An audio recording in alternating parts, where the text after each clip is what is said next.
BTL Films Production की audio web story series लैनाने कंड्रा चैनाने कंड्रा मापन सुबह एपिसोड पूर्णना लाक्चरे वारी असे कनागुंबा हिंगलिबा नत्रगा सिखरबा कनामतगा मरी लेनाजरे राइटर की वखलोन सागच्चेदुना मियामगिदमक नुंगाइनबा हाइदुना इजरकपेनि वारी असे निजरकपा मतमदा सोखी लामखिबा यावरबसु नौजरीबी नरेटरनि खंदुना ꯉꯥꯛꯄꯤꯅꯕ ꯍꯥꯏꯖꯔꯤ ꯃꯌꯥꯝꯕꯨ ꯋꯥꯔꯤꯔꯣꯝꯗ ꯄꯨꯛꯅꯤꯡ ꯆꯤꯡꯁꯤꯟꯖꯔꯤ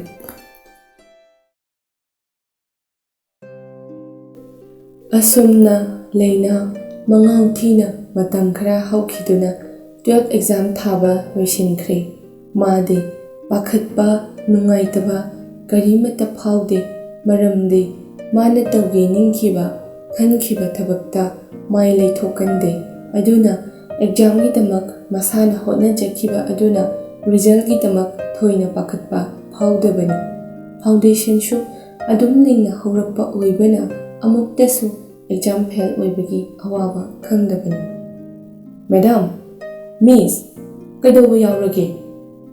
ꯃꯁꯥ ꯅꯣꯝꯗꯨꯅ ꯀꯧꯔꯛꯄꯅꯤ ꯁ꯭ꯀꯨꯜꯒꯤ ꯃꯥꯗꯔꯅ ꯑꯅꯤꯗꯨ ꯈꯪꯕꯣꯏ ꯂꯥꯛꯄꯣꯏ ꯍꯥ ꯀꯩꯗꯧꯔꯦꯕ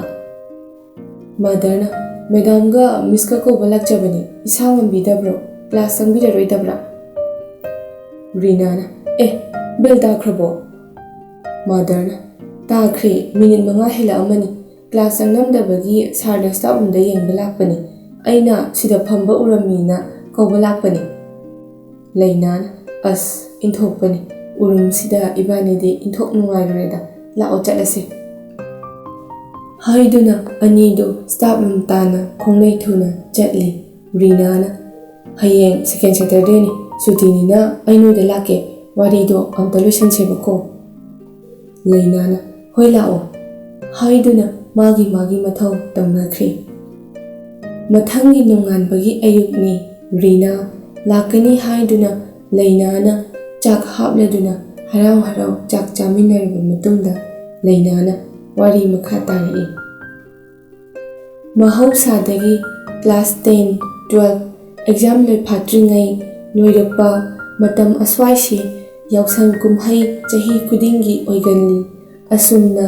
ꯂꯩꯅꯥꯅ ꯀ꯭ꯂꯥꯁ 12 ꯊꯥꯔꯕ ꯃꯇꯨꯡꯗ examꯁꯨ ꯂꯣꯏꯔꯦ ꯍꯥꯏꯗꯨꯅ ꯃꯃꯥ ꯃꯦꯝꯆꯥꯅ ꯂꯩꯀꯥꯏꯒꯤ ꯂꯩꯁꯥꯕꯤ ꯃꯌꯥꯝꯒꯤ ꯊꯥꯕꯜ ꯆꯣꯡꯕ ꯌꯥꯎꯍꯟꯒꯅꯤ ꯍꯥꯏꯗꯨꯅ ꯄꯨꯊꯣꯔꯛꯏ ꯂꯩꯅꯥ ꯄꯤꯛꯂꯤꯉꯩ ꯒ꯭ꯌꯥꯟ ꯇꯥꯗ꯭ꯔꯤꯉꯩ ꯃꯇꯝꯗ ꯌꯥꯎꯈꯤꯕ ꯊꯥꯕꯜꯗꯨꯗꯒꯤ ꯉꯁꯤ ꯂꯩꯁꯥꯕꯤ ꯐꯥꯔꯛꯂꯕ ꯃꯇꯝ ꯑꯁꯤꯗ ꯌꯥꯎꯔꯤꯕꯁꯤꯅ ꯑꯍꯥꯟꯕꯅꯤ ꯄꯨꯟꯁꯤꯒꯤ ꯑꯍꯥꯟꯕ ꯊꯥꯕꯜꯅꯤ ꯍꯥꯏꯔꯕꯁꯨ ꯌꯥꯔꯦ ꯇꯤꯟꯂꯤꯕ ꯃꯤꯌꯥꯝ ꯑꯗꯨꯒꯤ ꯃꯔꯛꯇ ꯂꯩꯅꯥꯁꯨ ꯊꯥꯕꯜ ꯆꯣꯡꯕ ꯌꯥꯎꯅꯕ ꯆꯪꯂꯛꯂꯦ ꯂꯩꯅꯥ ꯁ꯭ꯀꯥꯏ ꯕ꯭ꯂꯨ ꯀꯂꯔꯒꯤ ꯐꯅꯦꯛꯀ ꯃꯥꯟꯅꯕ ꯇꯣꯞꯁ ꯁꯥꯡꯂꯕ ꯈ꯭ꯋꯥꯡ ꯌꯧꯔꯕ ꯁꯝꯂꯥꯡ ꯑꯗꯨ ꯊꯥꯗꯣꯛꯇꯨꯅ ꯍꯩꯕꯣꯏ ꯍꯩꯇꯕꯣꯏ ꯊꯥꯕꯜ ꯆꯣꯡꯂꯤ ꯃꯥꯒꯤ ꯐꯖꯔꯕ ꯁꯝꯂꯥꯡ ꯐꯖꯔꯕ ꯐꯤꯒꯔ ꯅꯨꯄꯤ ꯂꯛꯇꯒꯤ ꯂꯩꯅꯥꯁꯤ ꯃꯔꯦꯞ ꯋꯥꯡꯕ ꯍꯥꯏꯕꯗꯨ ꯑꯣꯏ ꯑꯗꯨꯅ ꯅꯨꯄꯥꯁꯤꯡꯅ ꯃꯍꯥꯛꯄꯨ ꯄꯥꯏꯒꯗꯕꯒꯤ ꯀꯣꯏꯇꯥꯟ ꯇꯥꯟꯅꯔꯤ ꯅꯨꯄꯥ 3-4ꯒꯤ ꯒ꯭ꯔꯨꯞ ꯑꯣꯏꯅ ꯇꯧꯕ ꯈꯔꯅ ꯂꯩꯅꯥꯕꯨ ꯄꯥꯏꯗꯨꯅ ꯊꯥꯕꯜ ꯆꯣꯡꯂꯤ ꯃꯈꯣꯏꯅ ꯍꯪꯂꯛꯄ ꯋꯥꯍꯪ ꯑꯃꯠꯇ ꯂꯩꯅꯥꯅ ꯈꯨꯝꯂꯨꯗꯦ ꯇꯥꯕ ꯐꯥꯎ ꯇꯥꯕꯤꯔꯨꯗꯦ ꯑꯁꯨꯝꯅ ꯊꯥꯕꯜ ꯀꯨꯏꯅ ꯆꯣꯡꯂꯝꯂꯕ ꯃꯇꯨꯡꯗ ꯂꯩꯅꯥ ꯃꯃꯥꯒ ꯂꯣꯏꯅꯅ ꯃꯌꯨꯝꯗ ꯂꯥꯛꯃꯤꯟꯅꯔꯤ ꯂꯝꯕꯤꯗ ꯂꯩꯅꯥ ꯍꯣꯏꯒꯤ ꯇꯨꯡ ꯑꯣꯏꯔꯞꯅ ꯉꯁꯥꯏ ꯂꯩꯅꯥꯕꯨ ꯀꯣꯏꯇꯥꯟ ꯇꯥꯟꯅꯗꯨꯅ ꯊꯥꯕꯜ ꯄꯥꯏꯈꯤꯕꯁꯤꯡꯗꯨ ꯏꯟꯅꯔꯛꯂꯤ ꯍꯥꯏꯕꯁꯦ ꯂꯩꯅꯥ ꯃꯃꯥ ꯃꯆꯥꯅꯗꯤ ꯈꯪꯈꯤꯗ꯭ꯔꯦ ꯃꯤ ꯌꯥꯝꯅ ꯆꯠꯅꯕ ꯊꯥꯕꯜ ꯍꯜꯂꯛꯅꯕ ꯃꯇꯝ ꯑꯣꯏꯕꯅ ꯈꯪꯈꯤꯗꯕꯅꯤ ꯅꯣꯡꯉꯥꯟꯕꯒꯤ ꯑꯌꯨꯛꯅꯤ ꯂꯩꯅꯥ ꯉꯁꯤꯗꯤ ꯇꯜ ꯆꯥꯅꯤꯡꯉꯤ ꯍꯥꯏꯗꯨꯅ ꯃꯄꯥꯅ ꯍꯣꯇꯦꯜꯗꯒꯤ ꯂꯩꯔꯨꯔꯣ ꯍꯥꯏꯗꯨꯅ ꯄꯤꯔꯛꯄ ꯄꯩꯁꯥꯗꯨ ꯄꯨꯗꯨꯅ ꯊꯣꯛꯂꯛꯏ ꯍꯣꯇꯦꯜ ꯌꯧꯔꯛꯄꯒꯤ ꯑꯗꯨꯋꯥꯏꯗ ꯉꯔꯥꯡ ꯊꯥꯕꯜꯗ ꯄꯥꯏꯈꯤꯕ ꯅꯨꯄꯥꯁꯤꯡꯗꯨꯗꯒꯤ ꯑꯃ ꯒꯥꯔꯤ ꯃꯊꯛꯇ ꯐꯝꯗꯨꯅ ꯂꯩꯔꯝꯕꯗꯨ ꯎꯔꯦ ꯅꯨꯄꯥꯗꯨꯅ ꯌꯦꯡꯕꯗꯃꯛ ꯌꯦꯡꯂꯛꯂꯒ ꯍꯣꯏ ꯃꯥꯏ ꯀꯔꯤꯝꯇ ꯍꯥꯏꯔꯛꯇꯦ ꯂꯩꯅꯥꯁꯨ ꯃꯥꯒꯤ ꯆꯠꯐꯝ ꯊꯣꯛꯄ ꯆꯠꯇꯨꯅ ꯃꯌꯨꯝꯗ ꯍꯜꯂꯛꯂꯦ ꯑꯁꯨꯝꯅ ꯊꯥ ꯈꯔ ꯍꯧꯈꯤꯗꯨꯅ ꯂꯩꯅꯥ 12th examꯗ 2nd divisionda pass ꯇꯧꯔꯛꯂꯤ ꯃꯅꯤꯄꯨꯔꯤ ꯁꯕꯖꯦꯛꯇꯁꯨ ꯂꯦꯇꯔ ꯆꯠꯂꯛꯂꯤ꯫ ꯀꯣꯂꯦꯖꯀꯤ ꯃꯇꯥꯡ ꯂꯥꯛꯂꯕꯗ ꯃꯄꯥ ꯏꯕꯨꯡꯉꯣ ꯁꯅꯥꯍꯟꯅ ꯌꯥꯝ ꯅꯨꯡꯉꯥꯏꯔꯦ ꯏꯆꯥꯁꯤꯗꯤ ꯃꯔꯝ ꯃꯣꯛꯏꯗꯅ ꯅꯪꯗ ꯑꯆꯧꯕ ꯍꯣꯏꯗꯤ ꯑꯃꯨꯛ ꯑꯅꯤꯔꯛ ꯊꯥꯕꯗꯒ ꯑꯦꯛꯖꯥꯝ ꯄꯥꯁ ꯇꯧꯕꯤꯕꯖꯥꯠ ꯅꯠꯇꯦ꯫ ꯏꯆꯥꯗꯤ ꯑꯃꯨꯛ ꯊꯥꯕꯗ ꯄꯥꯁ ꯇꯧꯕ ꯁꯤꯃꯇꯪꯗꯤ ꯏꯄꯥ ꯄꯦꯟꯂꯦꯍꯦ꯫ ꯔꯤꯖꯜ ꯋꯥꯡꯕ ꯅꯦꯝꯕꯗꯨꯅ ꯑꯃ ꯑꯣꯏꯈ꯭ꯔꯦ꯫ ꯃꯦꯝꯆꯥꯅ ꯍꯥꯏꯒꯨꯝꯅ ꯃꯣꯏ ꯄꯥꯕꯨꯡ ꯑꯩꯁꯨ ꯏꯟꯊꯣꯛ ꯅꯨꯡꯉꯥꯏꯖꯈ꯭ꯔꯦ꯫ ꯁꯅꯥꯍꯟꯅ ꯑꯗꯨꯕꯨꯗꯤ ꯑꯩꯒꯤ ꯏꯆꯥꯅꯤꯗꯅ꯫ ꯃꯦꯝꯆꯥꯅ ꯍꯣꯏꯅꯦ ꯅꯇꯣꯝꯗꯒꯤ ꯅꯆꯥꯅꯤꯅ꯫ ꯁꯅꯥꯍꯟꯅ ꯅꯨꯡꯉꯥꯏꯈꯤꯗ꯭ꯔꯦ ꯃꯃꯥ ꯅꯪꯁꯦ ꯅꯆꯥꯅꯨꯄꯤꯗꯨ ꯀꯧꯊꯣꯔꯛꯑꯣ꯫ ꯃꯦꯝꯆꯥꯅ ꯃꯕꯨꯡꯒꯤ ꯐꯣꯟꯗꯒꯤ ꯃꯃꯥꯟꯅꯕꯤ ꯑꯃꯅꯤ ꯐꯣꯟ ꯇꯧꯅꯤ ꯍꯥꯏꯍꯧꯕꯅꯤ ꯑꯩ ꯀꯧꯔꯨꯒꯦ꯫ ꯂꯩꯅꯥꯅ ꯑꯩ ꯂꯥꯛꯑꯦ ꯕꯕꯥ ꯀꯩ ꯍꯥꯏꯒꯦ꯫ ꯁꯅꯥꯍꯟꯅ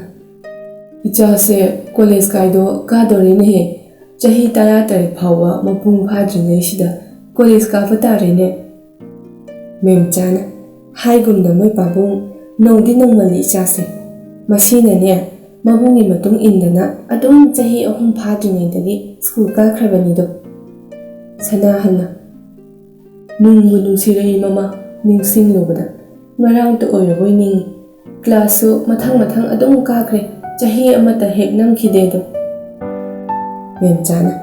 ꯑꯩꯅ 10 ꯊꯥꯔꯝꯗꯥꯏ ꯆꯍꯤ ꯁꯨꯗꯦ ꯍꯥꯏꯕꯗꯨꯗ ꯆꯍꯤ ꯑꯃ ꯍꯟꯖꯤꯟꯍꯟꯁꯦ ꯍꯥꯏꯁꯨ ꯃꯥꯏ ꯄꯥꯕꯨꯡꯅ ꯌꯥꯗꯦꯗꯣ꯫ ꯁꯅꯥꯍꯟꯅ ꯐꯔꯕꯅꯦ ꯑꯁꯤꯅ ꯉꯟꯇꯥꯅ ꯇꯝꯊꯣꯛꯑꯒ ꯉꯟꯇꯥ ꯂꯣꯏꯁꯤꯜꯂꯒ ꯂꯣꯏꯔꯦ꯫ ꯆꯍꯤ 10 ꯍꯦꯜꯂꯛꯄ 12 ꯆꯪꯂꯛꯄꯗ ꯀꯣꯂꯦꯖ ꯂꯣꯏꯗꯣꯏꯅꯤꯅꯦ ꯃꯃꯥ ꯅꯪꯕꯣ꯫ ꯂꯩꯅꯥꯅ ꯕꯕꯥ ꯑꯩꯒ ꯇꯤꯟꯅꯕ ꯏꯃꯥꯟꯅꯕꯤꯁꯤꯡꯁꯦ ꯑꯩꯉꯣꯟꯗꯒꯤ ꯂꯣꯏꯅ ꯍꯟꯖꯥꯠꯅꯤꯕꯣ꯫ ꯁꯅꯥꯍꯟꯅ ꯐꯔꯦꯁꯦ ꯐꯔꯦꯁꯦ ꯑꯗꯣ ꯅꯪꯕꯨ ꯀꯔꯤ ꯂꯝꯗ ꯆꯠꯀꯦꯕ ꯏꯄꯥꯗꯤ ꯃꯙ꯭ꯌ ꯄ꯭ꯔꯗꯦꯁꯇ ꯌꯥꯝ ꯆꯠꯍꯟꯅꯤꯡꯉꯤꯕꯣ꯫ ꯏꯄꯥꯅ ꯄꯥꯝꯖꯕ ꯅꯕꯨꯡꯗꯗꯤ ꯐꯪꯈꯤꯗ꯭ꯔꯦ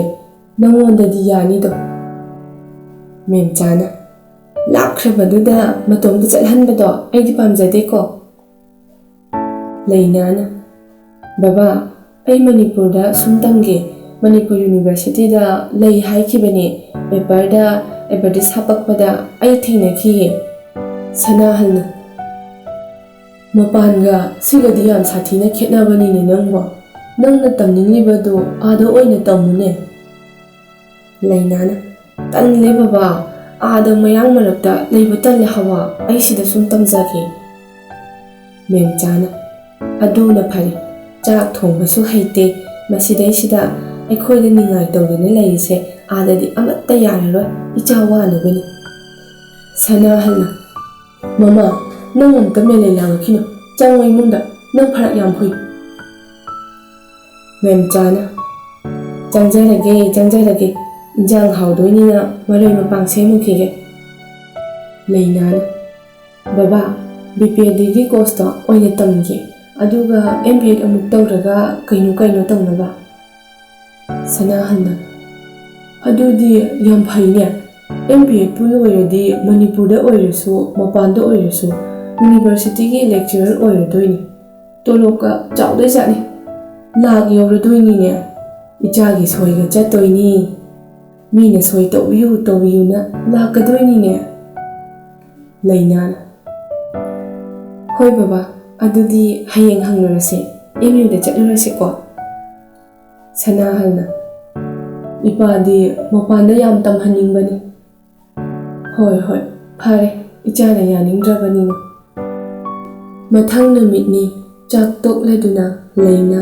ꯃꯄꯥꯒꯤ ꯌꯨꯅꯤꯚꯔꯁꯤꯇꯤ ꯆꯠꯅꯕ ꯊꯣꯛꯂꯛꯏ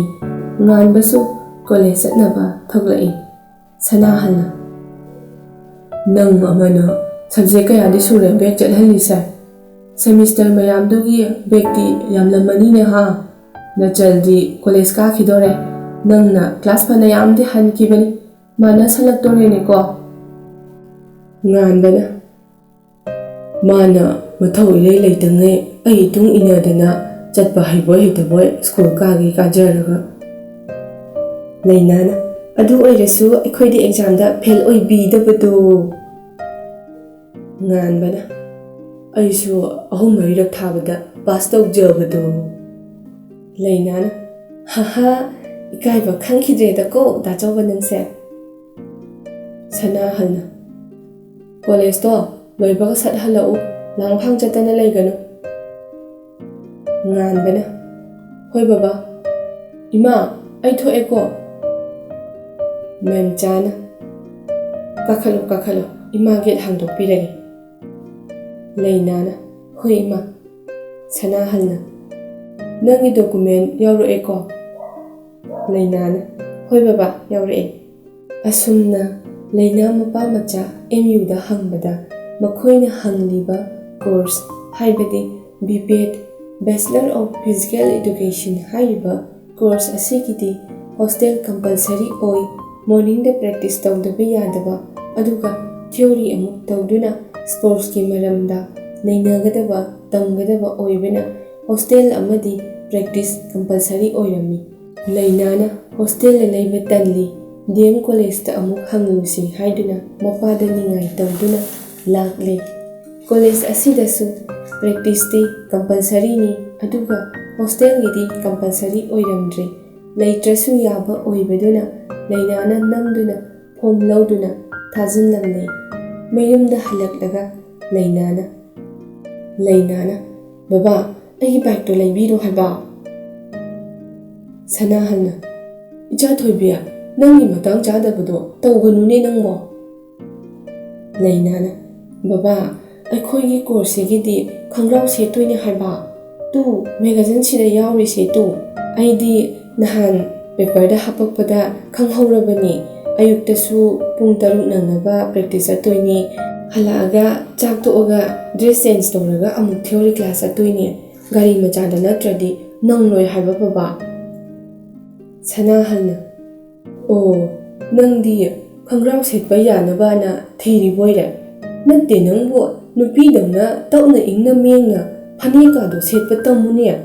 ꯅꯪꯒꯤ ꯐꯅꯦꯛ ꯑꯃ ꯐꯥꯎꯕ ꯂꯩꯔꯝꯂꯣꯏꯅꯦ, ꯀꯣꯂꯦꯖ ꯀꯥꯗꯧꯔꯕꯁꯤ ꯐꯥꯎꯕ꯫ ꯂꯩꯅꯥꯅ: ꯐꯅꯦꯛ ꯁꯦꯠꯄ ꯇꯞꯄ ꯏꯪꯕꯗꯣ ꯑꯩꯗꯤ ꯍꯩꯅꯗꯤꯌꯦ꯫ ꯑꯩꯅ ꯅꯨꯄꯥ ꯁꯥꯗꯣꯛꯇꯅ ꯁꯝꯒꯥꯁꯦ ꯇꯦꯟꯅ ꯀꯛꯇꯅ ꯇꯧꯕ꯭ꯔꯣ? ꯇꯨ ꯁꯝ ꯈꯨꯁꯥꯡꯁꯦ ꯎꯗ꯭ꯔꯣ? ꯁꯅꯥꯍꯜꯅ: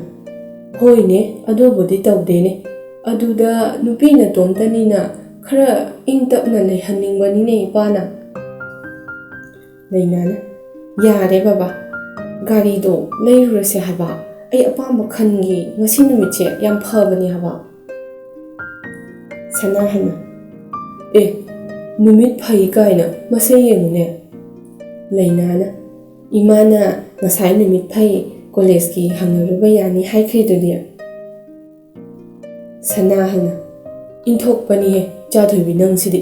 ꯐꯔꯦ ꯐꯔꯦ, ꯏꯄꯥ ꯆꯠꯂꯒ ꯂꯩꯔꯨꯔꯒꯦ꯫ ꯂꯩꯅꯥꯅ: